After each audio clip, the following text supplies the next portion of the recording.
আসসালামু আলাইকুম। ওয়ালাইকুম আসসালাম রহমতুল্লাহ। এই প্রশ্নটা আসলে আগের প্রশ্নের সাথে রিলেটেড। আলহামদুলিল্লাহ, উত্তরটা খুব সুন্দর দিয়েছেন।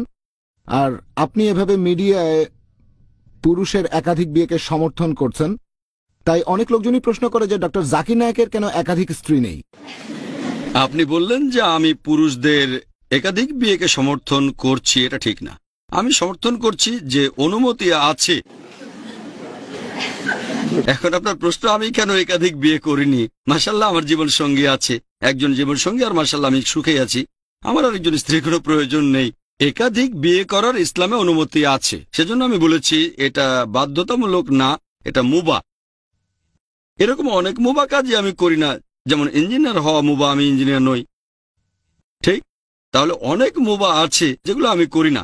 আমার মতে একাধিক মহিলাকে বিয়ে করাটা মুবাহ। যদি কেউ বিয়ে করে, যদি প্রয়োজন হয়, কোনো সমস্যা নেই। আমার কথা বললে মাশাআল্লাহ আমি আমার স্ত্রীকে নিয়ে সুখী। এমন না যে সুখী না হলে দ্বিতীয় বিয়ে করতে হবে। একজন স্ত্রীর সাথে সুবিচার করা আমার কাছে এটা বেশ কঠিন মনে হয়। দুজনের সাথে সুবিচার করাটা আরো কঠিন হবে। আমার কাজের কারণে এটা কঠিন। তাহলে একাধিক মহিলাকে বিয়ে করাটা মুবাহ, অর্থাৎ ঐচ্ছিক। আমি কাউকে একাধিক বিয়ে করার জন্য উৎসাহিত করছি না। আমি বলেছি ইসলাম ধর্মে এই ব্যাপারে অনুমতি আছে যে কিছু পুরুষ একাধিক বিয়ে করতে পারে। কেন? কারণ পরিসংখ্যান বলছে, আগেও বলেছি যে পৃথিবীতে পুরুষের তুলনায় মহিলাদের সংখ্যা বেশি। প্রতি 1000 পুরুষের বিপরীতে 1005 জন মহিলা আছে।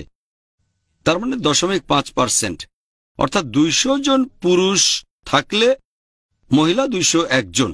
ধরেন যদি 200টা বিয়ে অনুষ্ঠিত হয়, তাদের মধ্যে একজন পুরুষের একাধিক স্ত্রী থাকবে, তার মানে 2 জন।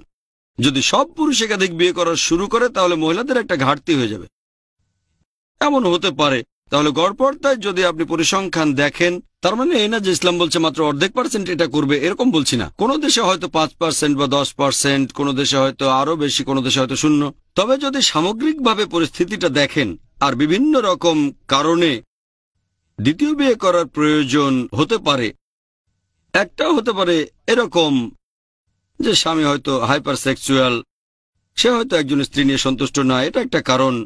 আরেকটা কারণ হতে পারে হয়তো তাদের সন্তান নেই, তাই প্রথম স্ত্রীকে ডিভোর্স দিয়ে আরেকটা বিয়ে করার বদলে প্রথম স্ত্রী থাকুক, সে তো ভালো, তাকে অধিকারগুলো দেন, আরেকটা বিয়ে করেন আপনি, কোনো সমস্যা নেই।